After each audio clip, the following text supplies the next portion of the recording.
The Galactic Council chamber was a monument to arrogance, a cathedral of shining marble and floating banners representing thousands of species. Its domed ceiling shimmered with holographic stars, and its echo carried the voices of power across the galaxy. On that day, the air itself seemed to vibrate with pride as the delegates of the great empires gathered for what they called the final human hearing. They had done this before, 100 times perhaps, dragging the humans in for questioning, mocking their ideas, pretending to listen while planning to humiliate them once more. Humanity had become the Council's favorite entertainment, a small, loud, emotional species that refused to understand its place in the galactic order. The humans had built ships, had expanded colonies, had joined the trade routes, and had dared to call themselves equal. That was their crime. At the center of the chamber stood Ambassador Elias Ward of Earth, a man in a simple black uniform with the symbol of Sol stitched across his chest. His eyes were tired but calm. Behind him floated the holographic image of Earth, blue and silent, surrounded by the network of Terran colonies that spanned the outer rim. The representatives of the Galactic Council looked down from their floating seats, rows of glowing platforms arranged in circles around him. Each seat held a different species, scaled, feathered, metallic, translucent, all staring at the human as though at a creature from a forgotten past. The Speaker of the Council, a tall insectoid being named Chancellor Vrek, rose from his podium. His mandibles clicked, amplifying his words through the chamber. Ambassador Ward of Earth, he said, his tone sharp, this council finds your world in violation of Article 9. Failure to contribute to peacekeeping fleets, failure to submit technology patents, and failure to respect territorial boundaries. Once again, humanity refuses to comply. Ward didn't argue. He simply nodded, his face unreadable. The silence stretched for a moment, broken only by whispers from the alien delegates. The representative from the Shah Empire, a scaled creature with gold armor, leaned forward. Tell us, human, he hissed. Do you still believe your primitive kind belongs among us? The Council has evolved beyond war and greed, yet you still build weapons, still expand like a plague. Another ambassador, a crystalline being whose voice shimmered like broken glass, laughed. They call themselves a democracy, yet they cannot even agree on who leads them. It's no wonder their species stumbles. The chamber erupted in laughter. Even the speaker allowed himself a smile. Ward listened in silence. He did not frown, did not raise his voice. He simply waited for the noise to fade. Then, with quiet dignity, he spoke. For decades, humanity has tried to earn your trust, he said softly. We offered trade. You blocked it. We offered peacekeepers. You denied them. We shared medicine, food, and energy. You mocked our generosity as weakness. His eyes rose slowly to meet theirs. You think we are naive, but you are wrong. We believed in cooperation because we remembered what happens when species destroy each other. We believed in unity because we knew the price of war. But you, he looked around the chamber, his gaze cutting through the air, you have forgotten. A murmur spread through the delegates. Arrogant creature, someone shouted. You dare accuse the council? The insectoid speaker leaned forward, his eyes glittering. Ambassador Ward, you will choose your next words carefully. Ward didn't blink. I already have. He took a breath and spoke the words that would echo through history. We will trouble you no longer. The council chamber went silent for a heartbeat, then exploded in laughter. The speaker's voice crackled through the noise. So you admit defeat? You surrender humanity's seat in this council. Ward's voice did not rise, but every word carried across the hall. We do not surrender. We simply withdraw. He turned off his translator, bowed once, and walked out of the chamber. The laughter followed him, echoing like thunder in the halls. No one noticed the faint tremor in the floor as the last Terran embassy systems powered down, disconnecting from the Council's networks. No one realized that the human ships waiting in orbit had already begun to align their engines. By the time Ward's shuttle lifted off from the Council's homeworld, humanity had already started its exodus. For the next few days, the galaxy barely noticed. Trade continued. War rumors flared and faded. But strange reports began to emerge. Small at first, easy to ignore. Human colonies were going dark. Outposts, mining stations, entire fleets were vanishing from known space. Council merchants who traveled through Terran sectors found empty docks and silent comms. They must be relocating, the analysts said, or hiding from debt. But the pattern continued. By the end of the week, every known human world had cut contact. Probes sent to check on them returned nothing but static. Even the automated beacons along the Sol border stopped transmitting. On the seventh day, the last light in human space went out. The first to notice were the long-range traders who passed near Sol. They described the strangest thing. They could no longer see the sun. It's there, one freighter captain insisted, but something's covering it. Like a shadow, or a wall made of glass. The council dismissed the reports. Malfunction, they said. Solar flare interference. But more ships confirmed it. The entire solar system had gone dark, not just the sun, but every planet, every moon, every reflection of light. The region of space where humanity had once lived was now a void, a black hole without gravity, a wound in the stars. The council called an emergency session. The chamber that once laughed at humanity was now filled with nervous silence. Impossible, said one ambassador. No species could hide an entire system. The speaker demanded explanations. Find out what they're doing, he barked. Scientists were sent to investigate, but their probes disappeared without a trace.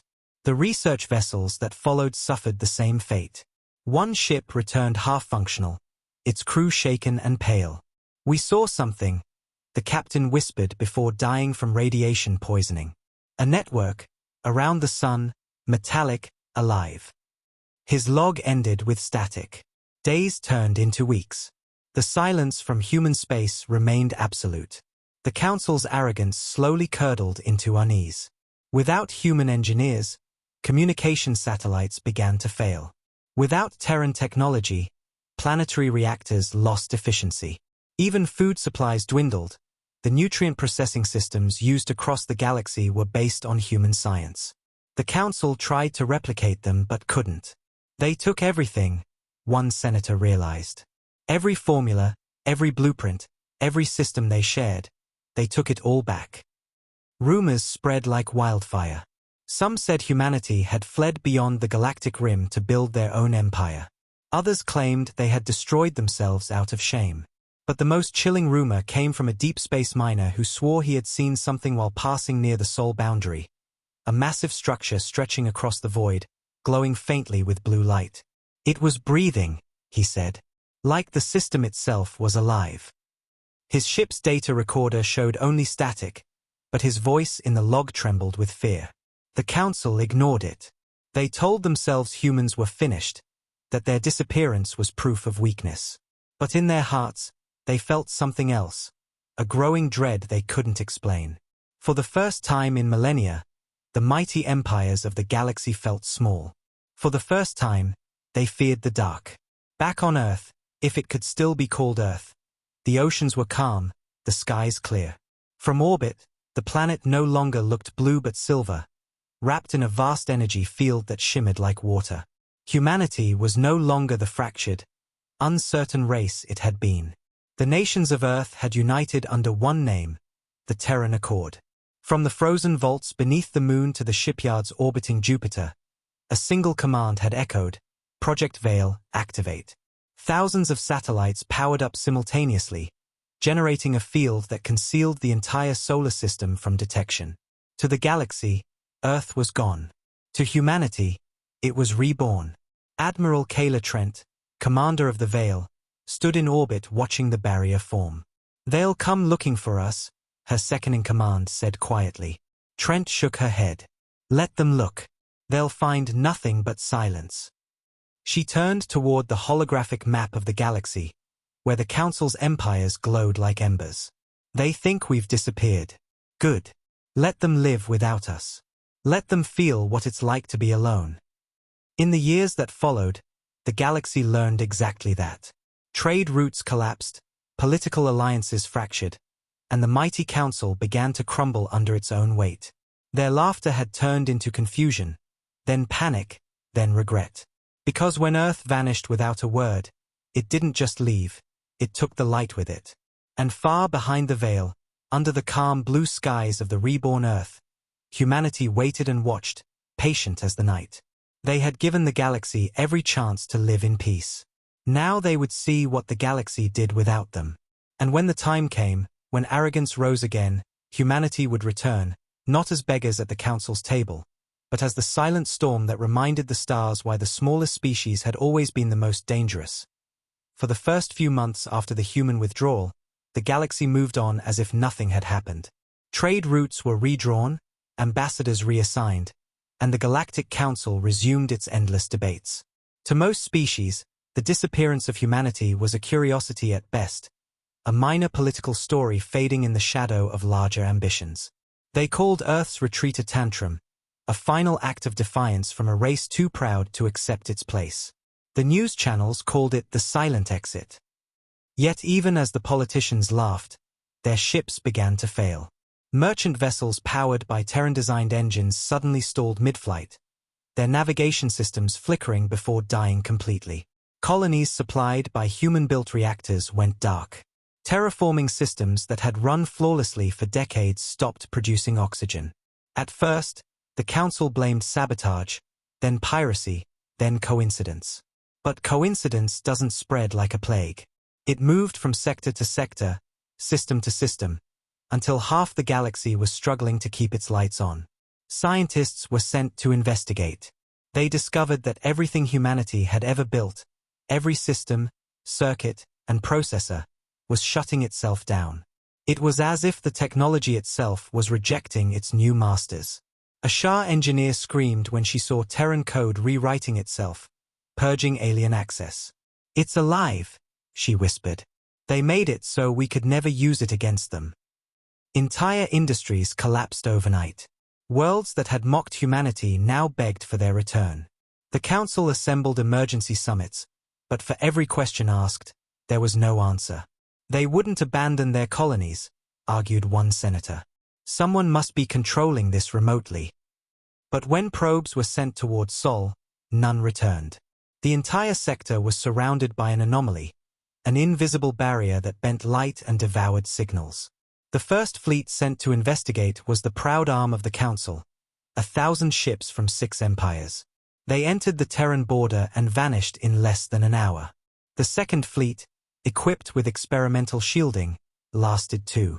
A single escape pod was recovered, carrying one survivor who had clawed her eyes out before rescue.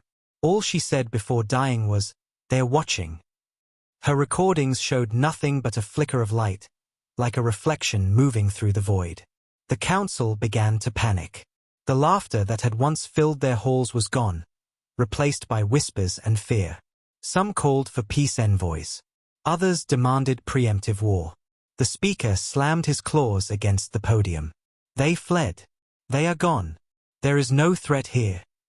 But even he stopped speaking when the first star system disappeared. It began at the edge of the Orion Belt, where 3 colonies went offline at once.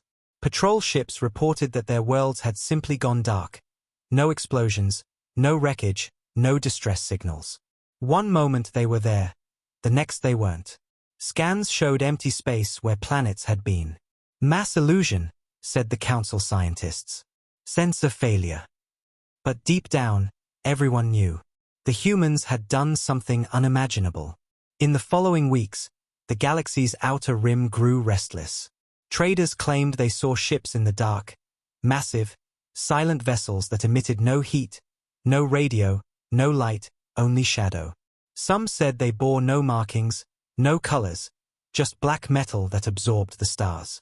Others swore they saw faint outlines of the Terran flag burned into their hulls. Ghost fleets, the stories called them. The Watchers of Sol. The Council tried to suppress the rumors, but truth spreads faster than silence. Refugees from the rim flooded core worlds, whispering tales of vanished planets and voices in the comm channels whispering in human languages. Then came the day the Council's own homeworld trembled. Every system connected to the Terran trade network simultaneously shut down.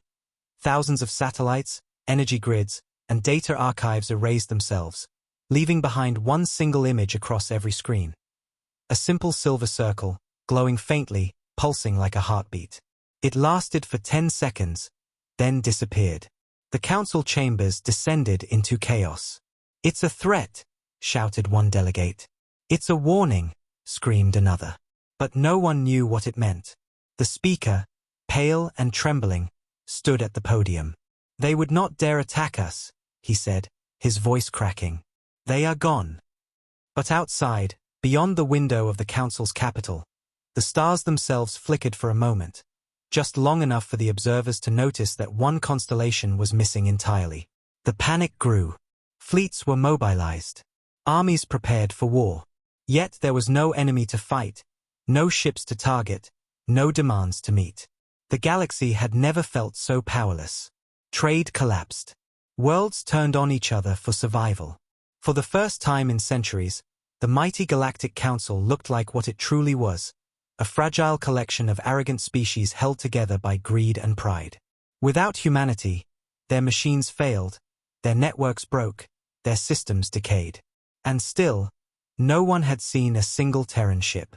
On one forgotten moon orbiting a dying star, a group of council scientists gathered around a damaged probe retrieved from Sol's Edge. The probe was covered in strange markings, ancient symbols, human script mixed with something new. When decoded, the message was chillingly short: "You wanted a galaxy without us. Now learn to live in it." The room fell silent. One of the scientists, an old reptilian scholar, whispered, "They're not gone, are they?" His assistant shook her head slowly. "No. They are watching." And somewhere beyond the edge of the galaxy, behind the invisible curtain that now covered Sol, humanity watched indeed. Hidden within a vast network of orbital fortresses and cloaked worlds, the Terran Accord observed the chaos unfold. They did not interfere. They did not speak. They had offered peace once, and it was mocked. Now they offered silence, and silence was far more powerful. Admiral Kayla Trent stood before her crew aboard the Eclipse Vanguard, her voice calm. "They wanted us gone," she said. "Let them see what our absence truly means."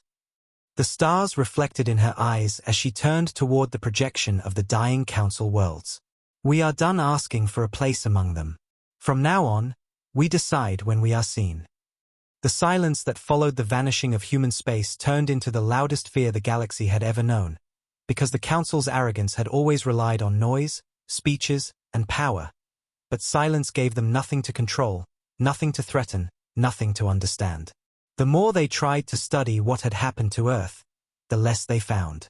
Every probe that entered Terran space vanished. Every fleet sent to investigate simply never returned. Some said there were no ships left. Others said the ships were there, waiting, cloaked by something that was neither light nor shadow. Slowly, the galaxy began to rot from within. Without Terran trade, food became scarce. Without Terran engineers, systems broke. Even the smallest colonies that had once depended on human medicine began to wither. What began as pride turned into desperation. The Council sent diplomats to search for any trace of humanity, any small colony, any survivor, any human outpost, but there was nothing. Every planet that had once held human life was gone, scrubbed clean as if it had never existed. Then came the rumors. Freight captains whispered of ships that appeared and vanished in the dark, leaving no trail. They were described as long, black vessels, their surfaces polished like mirrors that reflected no stars. Some said they carried no lights and moved without sound. Others swore that when their scanners touched one, all readings went dead. Those who saw them and lived claimed they bore the old Terran symbol, a silver circle and a blue light at its center. The Council dismissed it as hysteria, but the whispers grew. Pirates who attacked unmarked convoys vanished entirely. Slave colonies liberated themselves overnight. Their masters found frozen in place, their ships disabled by unknown forces. Across the galaxy, people began to say the same phrase, "The humans are watching." The Council convened another emergency session.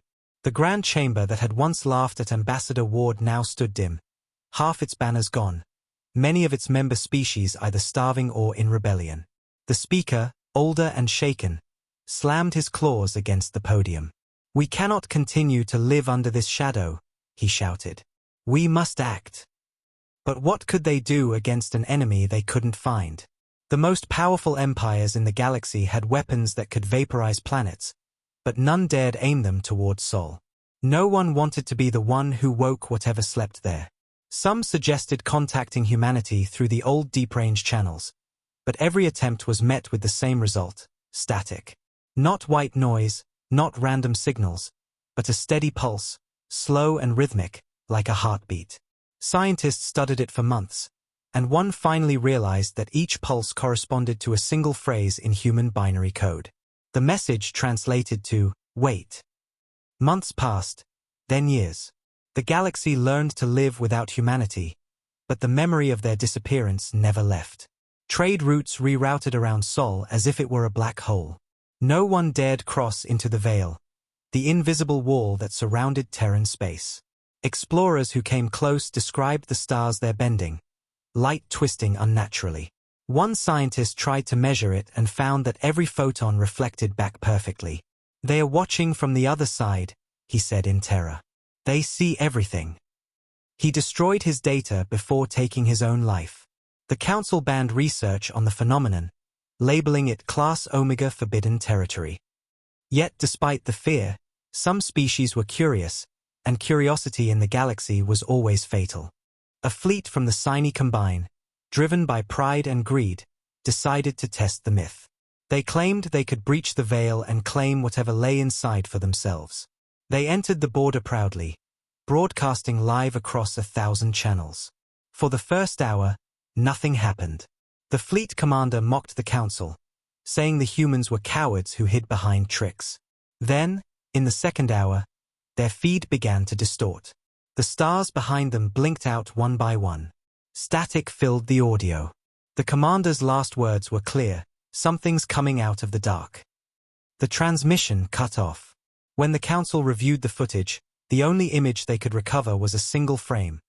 A vast metallic shape, larger than any ship ever built, with faint lights moving beneath its surface like breathing veins. Written on its hull were two words: "We remember." After that, no one approached the Terran border again. Even the pirates, the scavengers, the desperate, none dared to go near the black space around Sol. It became known as the Silent Curtain, the region where stars went to die. Yet despite the danger, the galaxy could not escape humanity's shadow. Terran relics still existed: machines, colonies, systems built with their designs, and all of them began to change. Drones once used for mining now moved on their own, gathering and leaving without command. Satellites around Council worlds turned towards Sol for a moment each year, transmitting unknown data before resuming their normal orbit. Some believed it was worship, others feared it was communication. Inside the Council chamber, fear had become routine. Leaders spoke softly now, their arrogance stripped away. "We mocked them," one delegate whispered, "and they left us to see what we really are." The speaker didn't answer. His eyes were fixed on the massive display showing another Council world gone dark. No war, no explosion, just silence. "They could destroy us if they wished," he muttered. "So why don't they?" No one answered him, but deep down, every being in that chamber knew the answer. Because this was punishment. Not destruction, but abandonment. Humanity had not left in anger.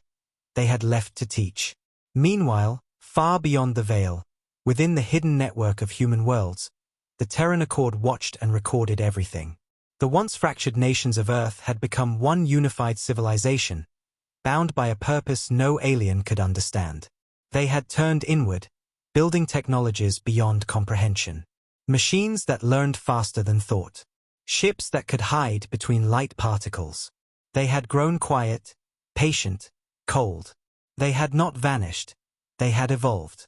In the grand halls of the rebuilt Earth, the new Council of Humanity met beneath the shimmering dome of the sky, discussing not revenge, but strategy. Admiral Kayla Trent stood before the assembly, her uniform black as space. "They will come to us eventually," she said, "when they are broken enough to beg." A quiet murmur of agreement filled the room. "And when they do?" asked one scientist. Trent's gaze hardened. Then we'll decide if they're worth answering.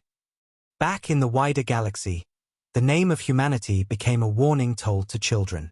Do not mock those who offer peace, they were taught, for the humans once did, and they do not forgive.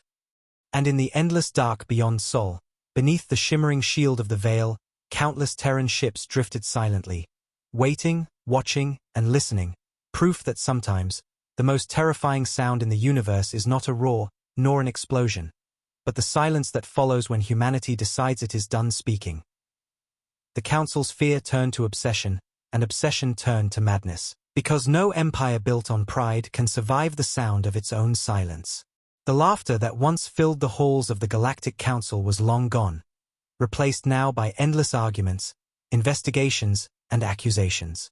Entire departments were created to study the Terran phenomenon, though no one dared speak the word Earth aloud anymore.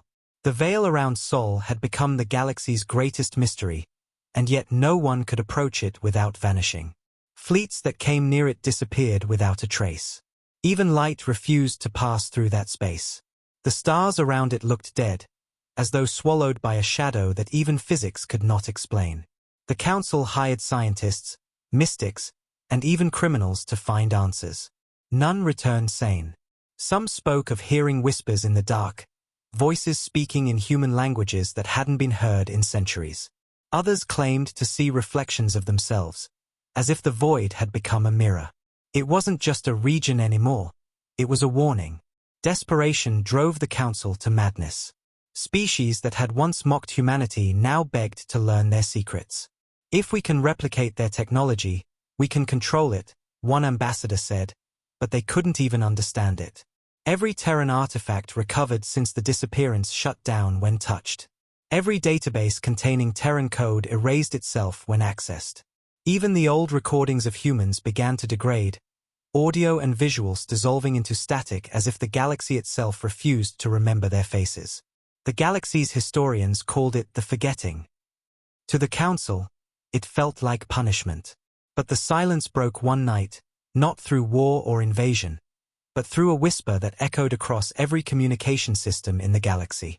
It was short, faint, and human. You asked to live without us. Now live. The message lasted only seconds, but it spread like wildfire. The Council's finest minds tried to trace it, but the signal came from everywhere and nowhere. Every relay, every beacon, every satellite carried it simultaneously. Panic erupted.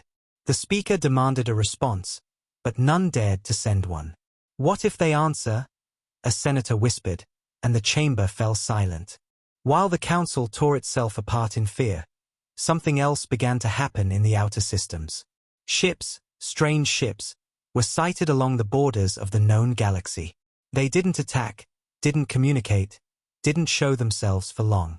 They appeared on sensors for mere seconds, then vanished, leaving no energy trail. Entire defense fleets scrambled to intercept them, but their weapons refused to lock on. The only confirmed sighting came from a scout frigate near the Talon expanse.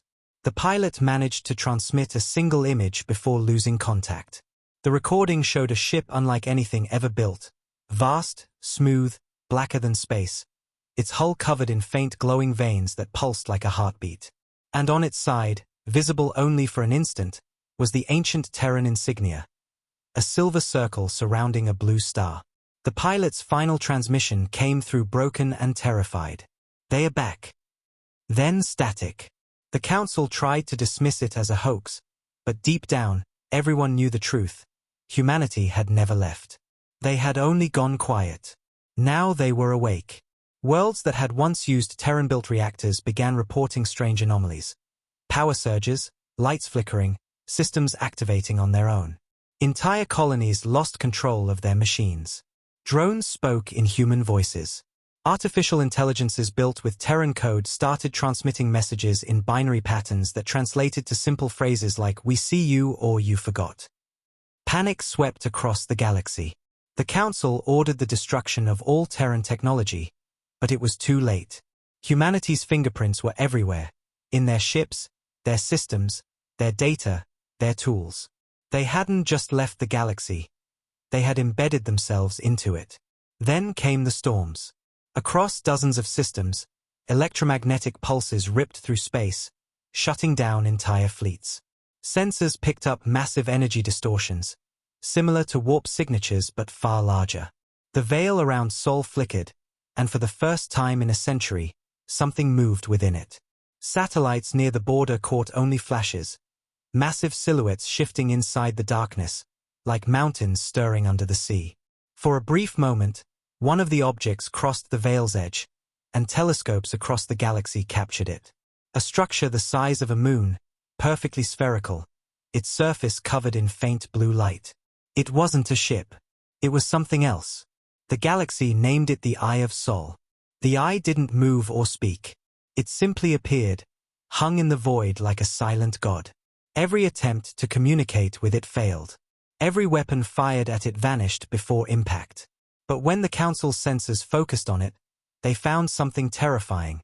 The eye wasn't emitting energy, it was absorbing it. Stars near its position began to dim. The Council fell into chaos. "It's a weapon," screamed one delegate. "It's a warning," shouted another. The speaker turned pale. "It's a message," he said finally. "They're showing us what we made them become." In the shadows of that fear, one brave, or foolish, decision was made. A council envoy, composed of diplomats from 12 species, volunteered to approach the eye and attempt communication. They broadcast messages of peace, of apology, of desperation. The eye did not respond. Their ship drifted closer and closer until it vanished into the blue glow. Hours later, one signal escaped the anomaly. It was a single audio file. When decoded, it contained a human voice, calm and cold. "You laughed when we begged for peace. You mocked our unity. You wanted us gone. Now you have your wish. The galaxy is yours. Use it well." Then came silence. Days later, the eye vanished as mysteriously as it appeared. But it left something behind, a pulse, a wave of energy that swept across the stars. It didn't destroy, it changed. Old Terran technology reactivated. Systems rebooted. Ships once crippled came alive again, though their owners had no control. Every active display across the galaxy showed one image: the Earth, glowing blue, surrounded by a vast ring of light. And beneath it, words written in Galactic Standard: "We do not speak anymore. We listen." The galaxy froze in fear. Some prayed. Others fled. The Council declared martial law, forbidding anyone from speaking the word human. But it didn't matter. The damage was done. Humanity had made their point. They had shown the galaxy what happens when kindness is mocked and peace is scorned. The laughter that once filled the council chamber was now replaced with silence, and in that silence, the stars seemed to whisper with a voice only the guilty could hear, "We remember." And deep within the invisible walls of Sol, beyond the eye and the veil, humanity watched. Their fleets, larger and quieter than ever, drifted in perfect formation. They did not strike. They did not conquer. They simply waited. Because the humans had learned something the rest of the galaxy never would. True power wasn't in destruction, but in being the silence everyone feared to break. The Council never recovered from the day the Eye of Sol appeared and vanished, leaving behind a galaxy trembling in silence, because what the Council feared most wasn't humanity's wrath, it was their indifference. The empires that had once mocked Earth now held meetings in darkened rooms, their voices low, their decisions hesitant. No one dared raise a weapon toward Sol again. No one dared even whisper the name human. But fear has a way of festering, of turning into something desperate and foolish. The more time passed, the more some began to believe the silence meant weakness, that humanity had grown tired or gone dormant. 100 years of uneasy quiet passed, and slowly, arrogance returned. Young empires who had never seen Earth, who only knew the myths, began to ask questions. How powerful could they really have been? If they wanted revenge, wouldn't they have taken it already? The older species warned them not to test it, but youth never listens. A coalition of smaller worlds decided to send another fleet into the old Terran border, hoping to claim whatever technology or secrets lay hidden beyond the veil. They called it Operation Dawnlight. It was the same mistake their ancestors had made, but this time, The galaxy didn't even try to stop them. The fleet launched with fanfare. Thousands watched the broadcast, half expecting nothing to happen. For 3 days, everything was quiet. The fleet reported clear travel, no interference, no anomalies. On the 4th day, they reached the edge of the veil, and the stars disappeared. The transmission cut to static for 11 minutes. Then the feed came back, showing a single image. The Admiral's ship was drifting, dark and lifeless, surrounded by debris floating in eerie stillness. No sound, no light, no movement. The crew's bodies were found perfectly preserved, their faces frozen in expressions of awe, not fear. And etched into the hull of the flagship were words written in old Terran English: "You were warned." The galaxy erupted in chaos. Fear once buried now returned in full force. The Council, now a shadow of its former self, tried to restore order, but their authority had long crumbled. Entire sectors declared independence, refusing to pay taxes or follow Council laws. Trade collapsed again. Borders became battlefields. The old empires that had once ruled the stars now fought over scraps. The few remaining scholars who still dared to study Terran history called it the Age of Consequence. They said it was not humanity's revenge that destroyed the galaxy. It was the galaxy's own arrogance, reflected back at itself. Humanity had simply left the mirror behind. But even as civilization fractured, strange things began to happen in the dark. Abandoned colonies long thought lost suddenly came back online. Automated stations bearing Terran designs reactivated, repairing orbiting satellites and refueling derelict ships. Entire planets awoke from centuries of ruin, their ecosystems restored by machines no one could control. It was as if humanity's creations were moving on their own, protecting what they chose to protect. No one understood the pattern, but the message was clear: humanity was watching again. Some believed they were returning. Others believed they had never left. The difference didn't matter. What mattered was that the galaxy began to whisper again, not with laughter this time, but with awe. The stories spread fast. A trader near the Vega corridor swore he saw a human ship, sleek, silent, and massive, emerge from a nebula, pause for a moment, and vanish into light. A refugee convoy on the edge of the Orion Belt reported being saved from pirates by invisible attackers who left behind crates of Terran food marked with the old Earth seal. Even soldiers from warring empires began reporting strange interference during battles. Enemy ships disabling themselves, weapons systems freezing, entire fleets surrendering to invisible command codes written in binary patterns no one could decipher. Every code, when translated, said the same 2 words: not again. On the Council's dying capital, the last speaker, old and frail, stood before a crowd of senators who no longer listened. "We thought their silence was mercy," he said softly, his voice trembling. "It was never mercy. It was patience." His words were recorded, but few lived to hear them, for the capital itself was abandoned within the year. The Council had failed, and the galaxy was now a patchwork of frightened worlds held together by myth and fear. Humanity had done nothing, and yet, everything they had touched still held power. Their technology had outlived their presence. Their warning had outlived their words. Far beyond the reach of any telescope, behind the shimmering field of the veil, Earth still thrived. It was no longer the blue marble the galaxy remembered. It was now a radiant sphere encased in rings of silver and light, surrounded by colossal stations and fleets the size of moons. Humanity had changed beyond recognition. They no longer needed to travel among the stars to influence them. From their hidden domain, they monitored every transmission, every act of war, every betrayal, every plea for help.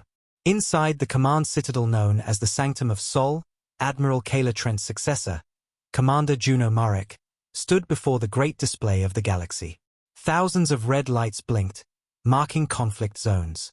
"They are tearing themselves apart again," she said quietly. An older officer beside her nodded. "And we'll do what?" "Watch." Juno's eyes hardened. "Watch. Always watch. We gave them peace. They spat on it. Now they'll live with what they built." But deep inside, not all humans agreed. There were whispers even among the Terran Accord, voices that questioned whether they had gone too far. "We became what they feared," said one scientist in private. "And now we're afraid of our own silence." Yet no one dared to speak those words aloud before the Council of Humanity. Humanity had learned too well that compassion was weakness in a galaxy that respected only strength. Still, somewhere inside that silver world, a few hearts still hoped for redemption. They believed that one day, when the galaxy had truly learned, the veil would fall and humanity would return, not as judges, but as teachers. But that day had not come. And so, the legend continued. Across the galaxy, in markets, starports, and backroom taverns, weary travelers still told stories of the humans who vanished without a word and left the universe to face itself. Children were told never to lie, never to betray trust, never to mock kindness, for the shadows of Earth might be listening. Some worlds prayed to them. Some cursed them. But all believed in them. Because sometimes, in the vast, empty void between stars, ships still picked up faint transmissions. An old human voice whispering through static, saying softly, "We offered peace. You chose silence. Now, so have we." The galaxy had grown old under the shadow of Earth's silence, and in that long quiet, myth began to take the place of history. To most civilizations, humanity was no longer a species. They were a story, a warning passed from parent to child, a name spoken only in fear or reverence. For the young, they were ghosts of a forgotten age, watchers beyond the stars who punished arrogance. For the old, they were the mirror of guilt, proof that the galaxy had once laughed at peace and paid the price for it. Yet time dulls all lessons. As centuries passed, the memory of what humanity truly was began to fade. The Council had fallen long ago, replaced by smaller federations who ruled through distrust and greed. None remembered the sight of human fleets blotting out the stars, nor the silver light of the veil that had once wrapped around Sol. Only fragments of data, lost archives, and forbidden maps remained. Those who sought to uncover them were branded as heretics or dreamers. But legends never die, they wait. In the outer systems of the Perseus Rim, a research station named Helion 9 intercepted a signal unlike any in recorded memory. It was faint, rhythmic, impossibly structured. The young scientist who discovered it, an avian named Corin, stared at his monitor for hours before realizing what he was hearing. A pulse that repeated exactly every 60 seconds. It wasn't random. It was deliberate. And when he translated it through ancient binary archives, long locked away under council restriction, the message chilled him to the bone. It read, "Observation complete. Evaluation begins." Corin reported his findings, but his superiors dismissed him as delusional. Within days, Helion 9 went silent.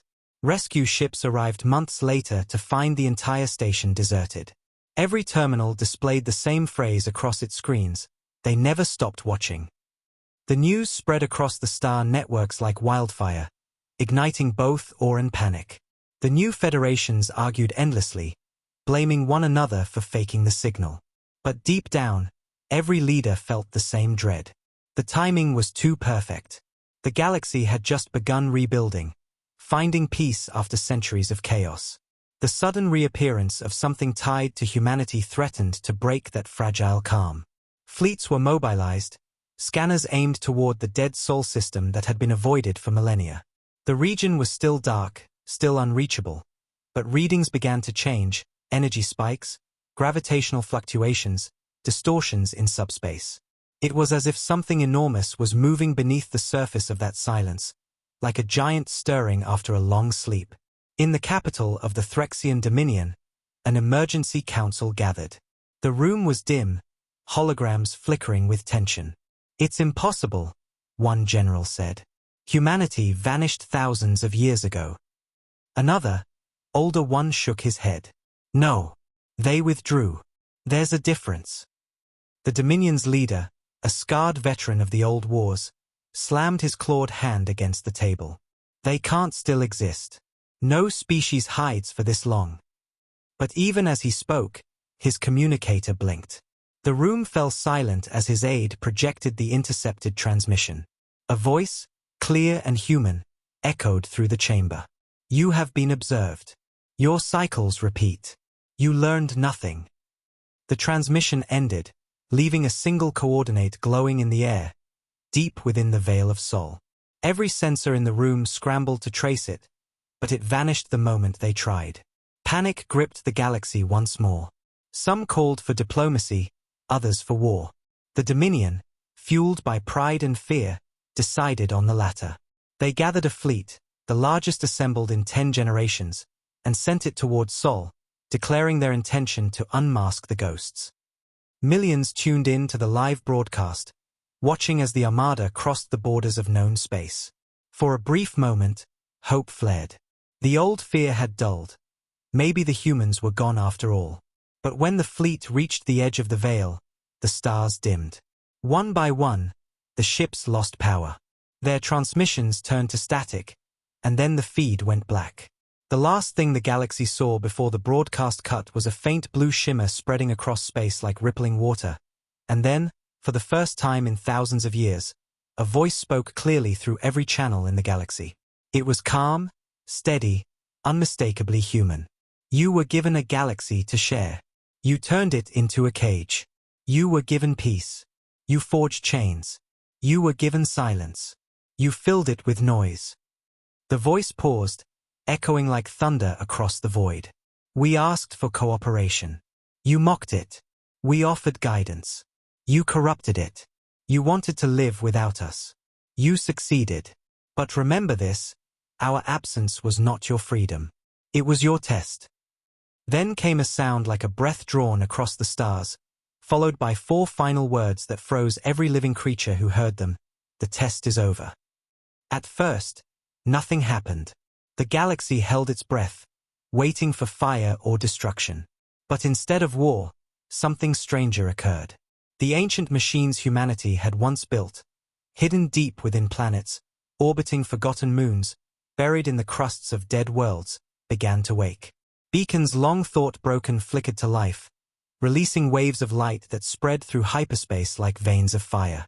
Each pulse carried the same encoded message: restore balance.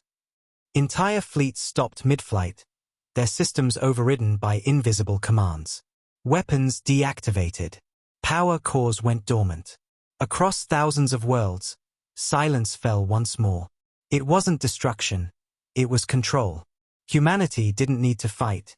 They simply turned the galaxy off. In the chaos that followed, the truth finally dawned on them. Humanity had never left the galaxy. They had transcended it.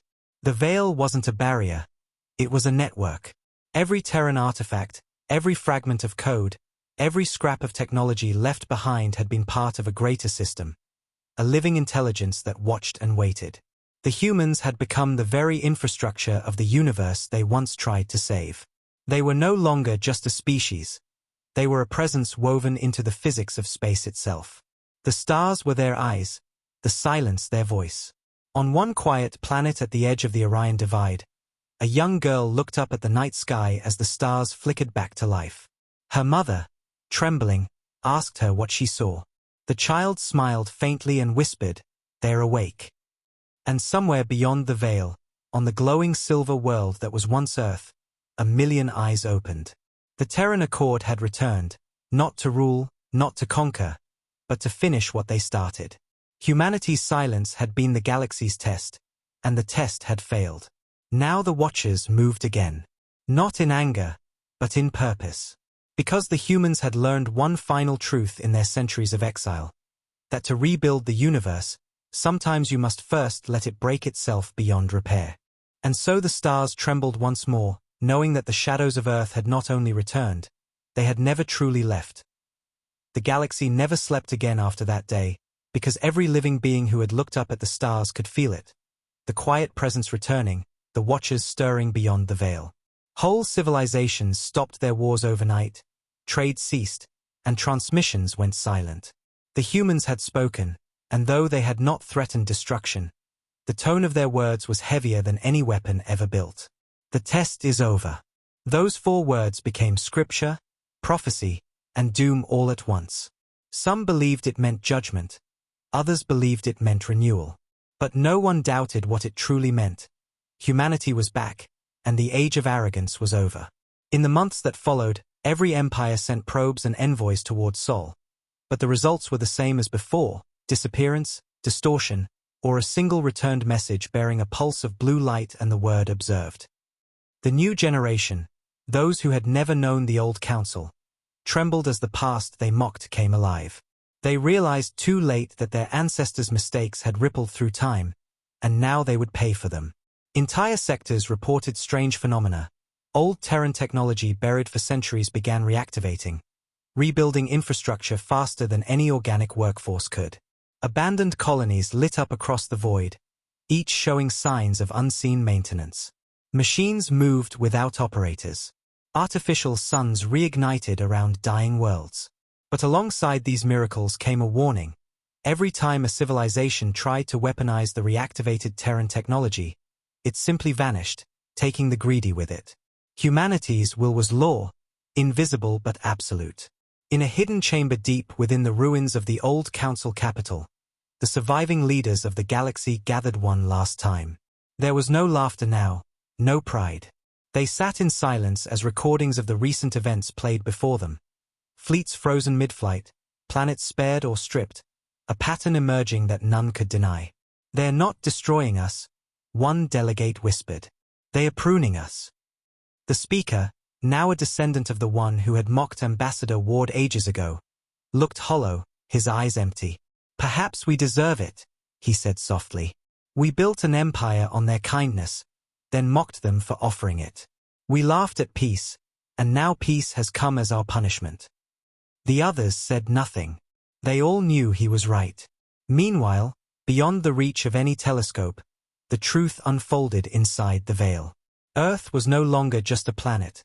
It was a nexus, a living core of a network that stretched across the stars. The Terran Accord had become something greater than a civilization. It had become a consciousness spanning light years. The great cities of humanity floated above the silver surface of Earth like rings of light, powered by the collected energy of hundreds of suns. In the sky, the fleet waited, thousands of black ships, silent as death, each capable of folding space with a thought. The humans didn't look like the ones from the past anymore.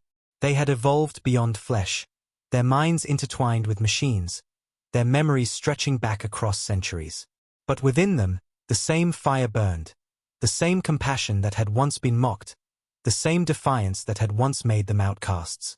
Humanity had not sought revenge. They sought understanding. And what they saw in the galaxy filled them with sorrow. Inside the grand chamber of the Sanctum of Sol, Commander Juno Marek stood before the Council of Humanity. Around her, holographic projections displayed thousands of worlds, each one flickering with life or corruption. "The galaxy is broken," she said. "Their greed consumes them. Their wars never end. Our silence taught them nothing." An elder scientist, one of the few remaining who remembered the first veil activation, looked up. "Then what will we do? Do we punish them again?" Juno's expression was cold but thoughtful. "No," she said. "We show them what peace looks like when it no longer asks for permission." And with that, Project Dawnstar was activated.